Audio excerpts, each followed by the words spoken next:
You're watching Global Trade This Week with Pete Mento and Doug Draper.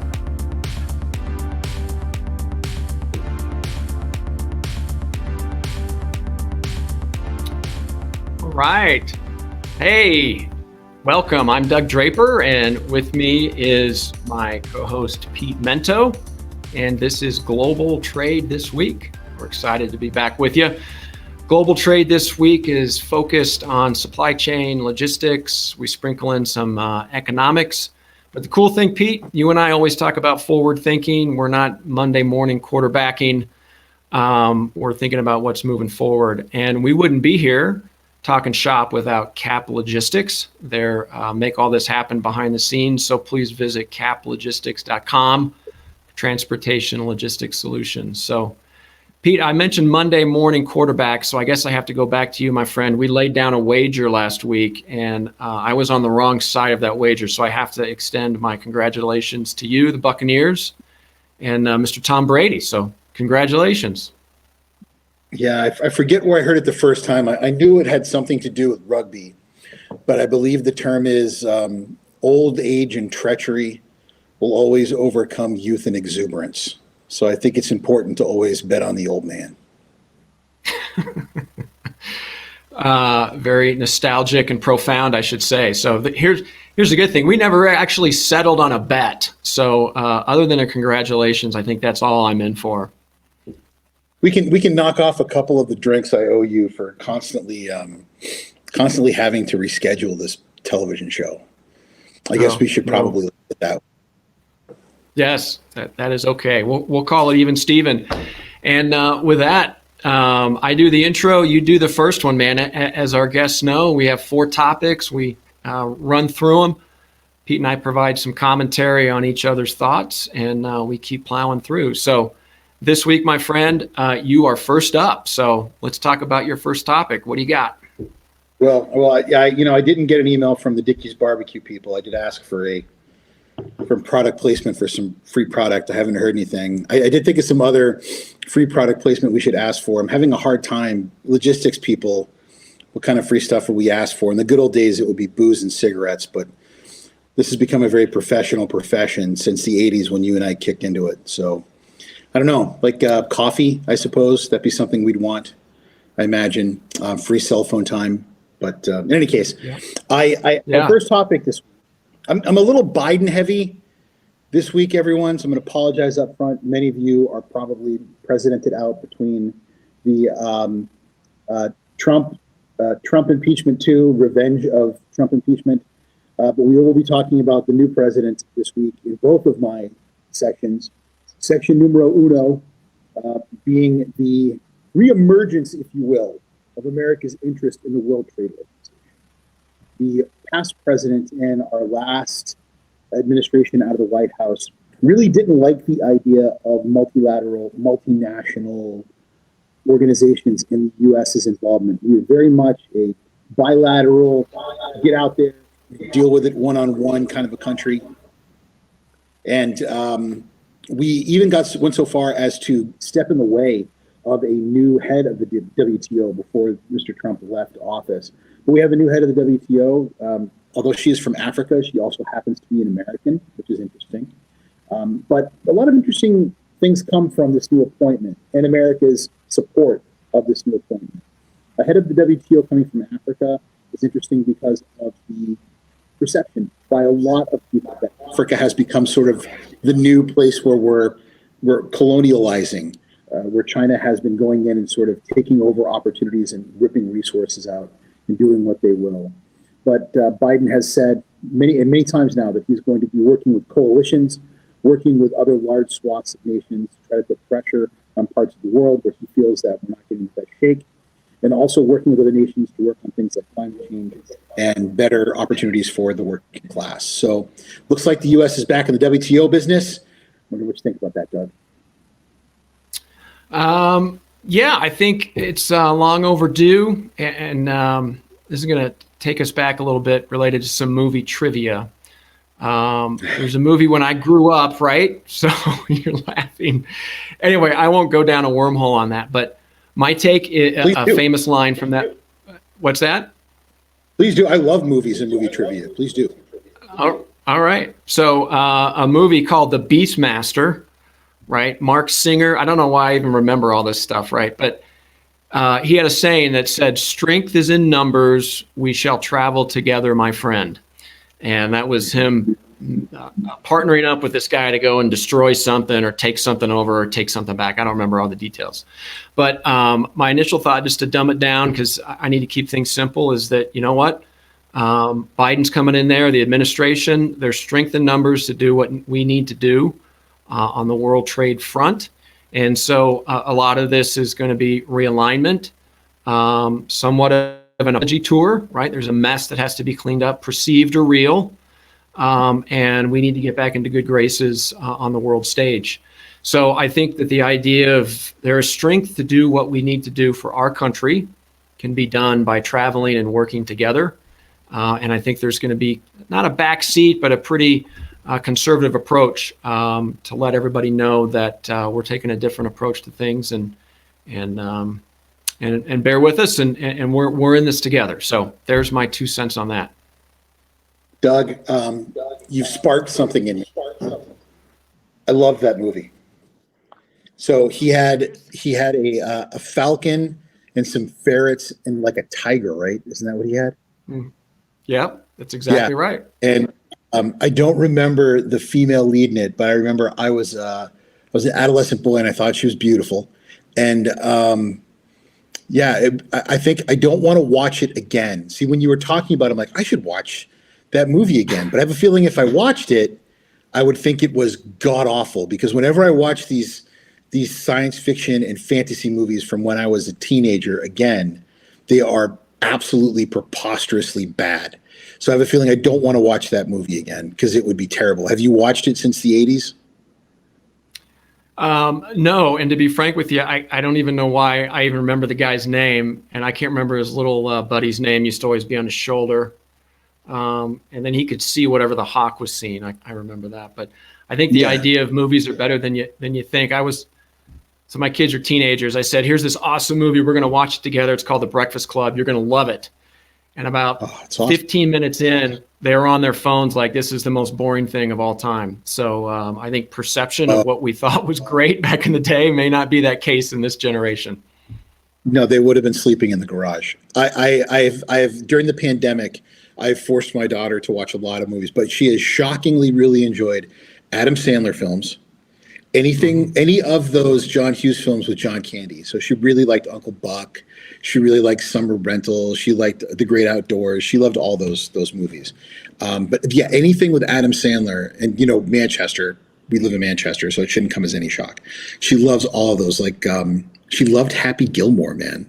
I don't get it. What does this have to do with trade? Nothing. So I should probably hand it over to you for your first topic. But for those of you who are, Generation Xers like Doug and I, who have teenage children that make you want to bounce them off the wall because of COVID, put some of those movies on, those goofy movies like Ace Ventura, Pet Detective, and such. You're going to be shocked at how much your kids like them. Anyway, Doug, go ahead and let's get your first topic this week. All right. So this one, I'm into analogies, my buddy, right? So I've talked about this before, and I have to admit, I take the concept from somebody else, but dispersion of things in this world, especially technology, is hitting the logistics and supply chain world. So what I mean by that, right? If you take a pinwheel and you spin it, right? Everything is in the core, and then it just spins out to the masses. So the people are on the end of the pinwheel, and there's more and more technology that's dispersing the ability for individuals to do things on their own. So, for example, the shopping experience 10 years ago was the big box people would say, here's who we are, here's the hours that we're open, we pretty much have all the stuff that you would probably want, come and visit us. Well, now the consumer's like, I don't really care where you are, your hours don't matter to me because I can shop wherever I want, and I have this endless aisle that's on my cell phone right here that I can do and find anything I want. So the technology is dispersed to me, and I now have control as the consumer, right? So the idea is technology is giving power back to the people. And so a couple of examples like that was specific to our industry is Uber.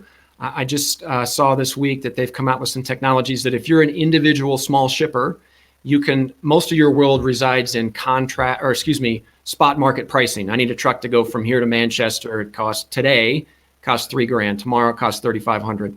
Well, now there's some technology out there where you can get contract rates into specific markets, whereas an individual that may ship a handful of shipments a week, nobody would care, right? You need to be a big multinational to give rates. So there's technology out there that that can do that. So I really think I got my notes here because you know me, right? So there's another group called Neutral out of Chicago that's essentially an aggregator of information for truck brokerages, and then it gives the customer visibility. The easiest way would be like an Expedia, right? So there's truck broking services out there that says, pay a fee a month and we'll do all this stuff for you, where this Neutral is saying, hey, we're just going to show you all the stuff out there. You go ahead and pick whatever you want, and we're going to take a quote unquote booking fee of $20 or $30 or whatever the number is for them. So it's, again, empowering the individual so they don't have to use a truck broker or pay for their technology or whatever it is. It's all transactional based. So here's the quantum leap, my friend, and you can appreciate this and maybe blow up my concept here, is the next two logistics functions they're going to have be a disruptor in dispersion is 1, ocean freight, and 2, warehousing. I spoke to warehousing in the past, so I'll put that one secondly. But imagine if you could go onto a platform and you and I are making some widgets and we're making some clothes or whatever, and I have 5 cubic meters, CBMs of stuff that I need. I can go onto an app and I can go and book my own freight and say, who has 5 cubic meters leaving Shanghai in the next week? Okay, I want to buy this 5 cubic meters from this vessel, and I'm going to pay for it right then and there. Or, hey, I could save $15 a cubic meter if I defer it because I have visibility to this vessel that's leaving the following week. Conversely, the service providers could think it would be amazing in this day and age and almost have it like a bidding process, right? Capacity is a mess. I got to get my stuff in. So even though the spot market may say $15 a cubic meter, I will pay $30 a cubic meter because I got to get my shit over here right now, or I'm going to use sales. Right. So I think, and I know there's companies out there that are dabbling in this. It hasn't really exploded yet, but mark my word, within this year, there's going to be technology out there that gives you the ability as the user to control and make your own bookings. And then the last thing, Pete, I'm kind of rambling on, is going to be the warehousing piece. And I spoke about that on one of our other shows, and that the dispersion is going to allow individuals to provide warehousing services in their local market. I'll defer that one a little bit because I'm starting to ramble. But what's your take on dispersion of technology and giving the individual the ability to view, manage, and book their own cargo without using a freight forwarder? Well, you touched on it in the beginning of the conversation when you talked about retail. You know, we're retailing and commoditizing transportation more and more by the minute in this industry. Mm-hmm. And technology is allowing us to do it. What's scary to me as someone who works in that industry is it seems that it's the transportation companies that keep doing it. By eliminating the customer salesperson, by lowering the cost to serve our clients, by replacing that with technology, by making it more and more self-serve, we're putting it in the hands of our client to serve themselves, stripping away value. And when they do that, like, I kind of like this. You know, it'd be even better is if I could do X, Y, and Z. If I could look at a litany of different warehouses I could use and pick it based on cost, length of time from where I want to use it. If I could pick a particular sailing, or based on distance and time, et cetera, et cetera, et cetera. Just what you're describing. They're putting themselves in a position where they're stripping so much value out of it with their own technology. Then they're giving parties who aren't even freight providers great ideas. And there's a lot of folks out there who want to invest in these technology ideas. There's more money and more developers than there's ever been because there's so much money in transportation. So this is a place where, like you said, it's ripe for disruption. There's all kinds of opportunity, and people aren't going to stop moving products. If anything, it's going to get more and more granular over time, which makes it more complicated, which means even more opportunity for more technology. So I think you've really put your finger on the problem here, and that problem is going to ultimately be determined by technology. You're right. Yeah. Cool. All right. So here we are at halftime. Yep. We're at halftime. I'm going to ask you before we get to the typical halftime show of Global Trade this week, brought to you by Cap Logistics. Doug, it's Valentine's Day on Sunday. Are you doing something special for Mrs. Draper? Well, I think now that I am, since you just brought it up, and this is a live show, so I want to thank you for that. Thank you very much. Yeah, I hope you remembered, buddy. I hope you remembered. No, I did remember. So, yes, I haven't thought of it yet. I've been married for 21 years, and so what you don't want to do is become complacent and say, "Honey, we've done this before. Happy Valentine's Day. What's next?" So, I got to figure something out. But I don't know, my man. But thanks to your comments, I certainly will be doing something, and I will let you know what that is on Monday. Well, you can tell Mrs. Draper that she's welcome. All right, let's figure it, right. Love and romance. It has no time limit. 21 years of marriage. You should celebrate that with just a day of romance and affection, my friend.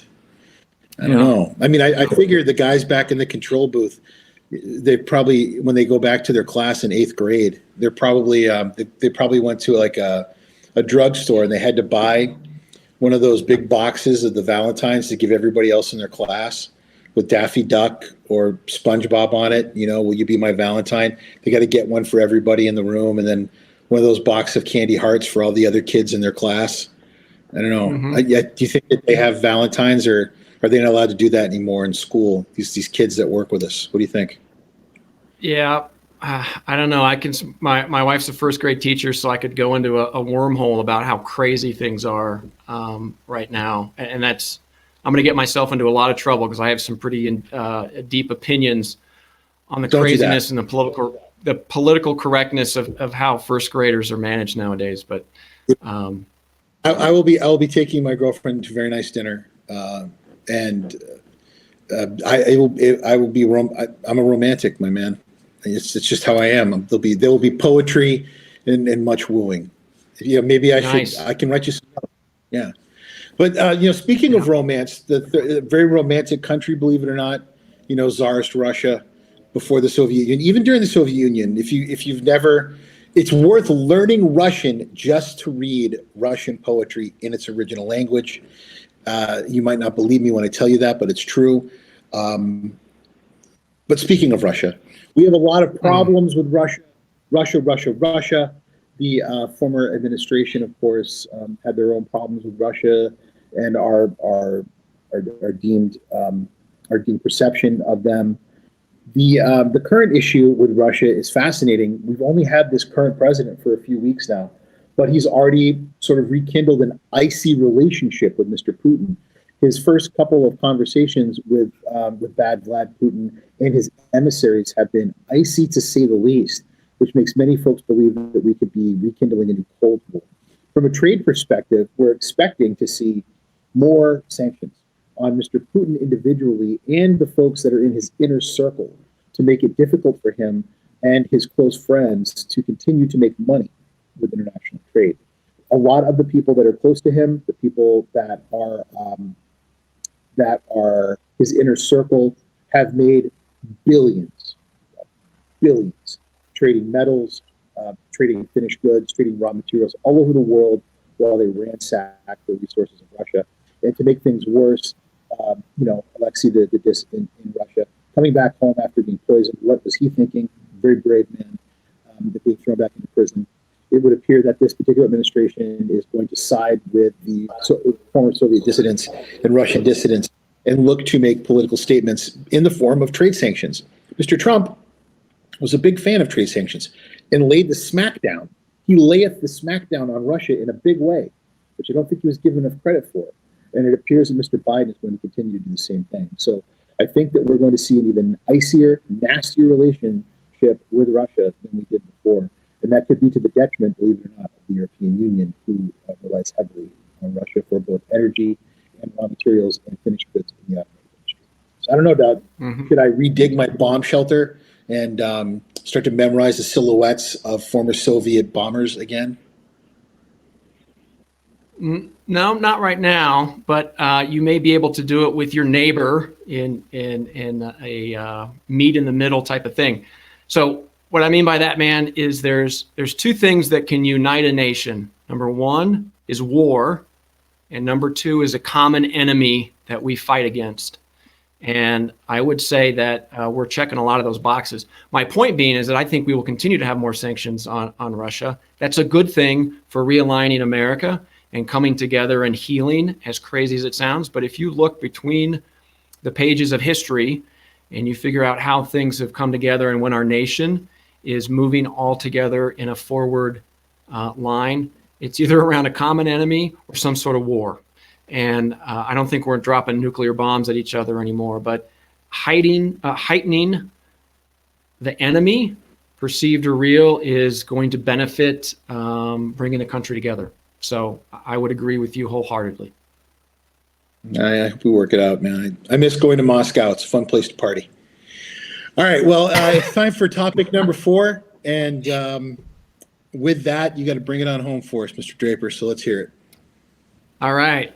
So my last one was a little bit lengthy, so I'll keep this one short. But it's related to transportation. And this is not necessarily moving goods and services. This is more towards people. But transportation as a service, I think, is going to continue to be a trend that we're going to see. And what I mean by that is you have all this, the ride sharing, obviously, with Uber and Lyft and things of that nature. But I think there's going to be a real trend into, why do I need to own a car?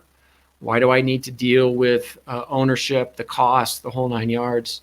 And there's going to be some creative solutions that are going to come out that, hey, I don't necessarily want to have a ride sharing. I want a car that I can still drive. But in the summertime, I want a convertible because it's nice and warm. In the wintertime, I live in a pretty crappy part of the country that gets a lot of snow, so I need an SUV. So I don't own any vehicles, but as a consumer, I can use this one for a month and then trade it in, and use that one for a month and trade it in. But it's not like a traditional lease that you're committed for 12 months or 24 months. So the concept of just using transportation on an individual basis, on a transactional way, is going to continue to increase. And I think you're going to see a lot of disruptive technology. You know, I heard, I don't remember where or anything like that, but I know Tesla had said, hey, Pete, on your daughter buys her Tesla car that you're going to purchase for her in the coming years. When you're not using it, rent it out, right? It's this, or whenever you want to switch from a Tesla to a 4-wheel drive because you're going to spend the summer somewhere, and you can do that, and you're not tied to an asset. So from a user perspective, I think that's going to continue to grow. And then additionally, moving freight and the final mile delivery specifically, I think that's going to grow. Where, Pete, you want to be a delivery driver, but you don't have a van to deliver stuff because you need to load it up more than your car. You have time and knowledge to make those deliveries. So let's just find somebody else that owns a car. You rent that, or a van. You rent that van for a week. You make your deliveries, and then you're all done, and you return the van. So the transportation as a service is going to really grow. And I think it's going to escalate pretty damn fast. Some of my kids' friends don't even have a driver's license, and they're 17, 18 years old. I mean, how is that even, you with your thing and me with my convertible bug, how is that even fathomable in this day and age? But the urgency and the spirit of driving a car is just not there. So I think that the intersection of autonomous vehicles, the technology enables us to do it. It's all coming together. So transportation as a service is going to grow, my friend. I think this is going to be a generational thing. You were talking about how a lot of kids don't have driver's licenses, and that's just foreign to us. And I think that's a generational thing. Every day I turn more and more like Clint Eastwood in, was it Gran Camino? Gran Torino? Gran Torino. Yeah. He's got the shotgun. Get off my lawn. I mean, every day I'm turning more and more into that old man. I cannot imagine somebody borrowing my car. I can't imagine somebody long-term, like if you wanted to borrow my car for Doug, no problem, go for it. Like I trust you. You know what I mean? Like a friend of mine borrow my car, no problem. But some stranger getting in my car and using it for a week, no, that is, my car is like a extension of my personality and my home. And if people my age and older, I got a lot of pride in my car. It's a part of who I am. It's part of my personality. And the idea of that, but I think younger people, the way that it's going to be marketed for convenience and the environment and all the rest of it, I think it begins to make sense as that narrative becomes just part of our economy and part of the national mindset. I think you might be right, but not this cowboy.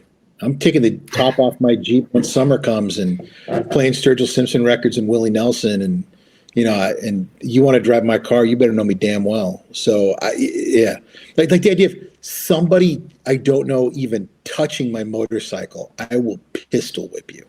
Okay, it's just madness to me. But I know a lot of young people that share a car, that have an apartment where they put their money together and they share a car to get back and forth to work. I do know that. So I don't know, Doug, you're probably on something there, man. Yeah, I think you're spot on. It's generational for sure. I'm the same way with you, but it's just a different mindset. So, hey, before we peel off, bad music. What? Yeah. These kids. Hey, before we peel off, I know you got some stuff going on with TradeGeek on Friday. Talk to our audience about what's going on Friday. Yeah, give it a little plug. Yeah. So Friday, TradeGeek, 11 o'clock Eastern time. You can hit me up on LinkedIn and register. Today, as a matter of fact, I'll be dropping a podcast for TradeGeek with Alan Gear, the new head of TAPA. And I've got a bunch of speaking engagements over the course of the next week. I think I have 4 next week and 2 the week after that. You can find information about those all on my LinkedIn page. And any of the past TradeGeek episodes, you can catch them all on Apple Podcasts, Spotify, other place. And you can listen to all of Global Trade this week's, all of them coming back. They're all available on the Uptime Logistics webpage. Cool. How about you, Doug? Anything happen? You got anything you want to plug?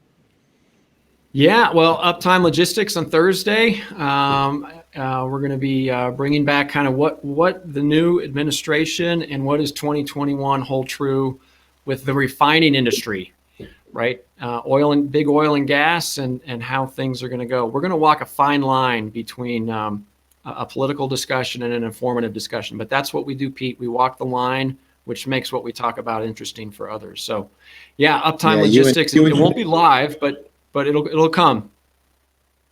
Yeah, it's funny you say that. TradeGeek this week. My topic is it's very clear that the Biden administration is going to really marry energy policy as well as labor and environmental policy with trade policy.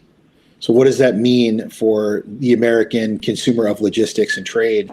And how is that going to be perceived globally? And how are we going to pressure other global consumers to follow the suit as well? So it's strange that we're, without even trying, Doug, we're kind of talking about a lot of the same topics. I know that we've been talking a lot tonight, so it's time for me to wrap it up. You opened it, so I'll close. So we want to thank everybody for joining us. I want to thank you, Doug, as always, for putting up with my silly ramblings. And we're looking forward to bringing you another great episode of Global Trade This Week, brought to you by CAP Logistics. Thanks, everybody, back in control. We'll see you next week. So take care, everybody. Cool. Thanks, Pete. Thanks.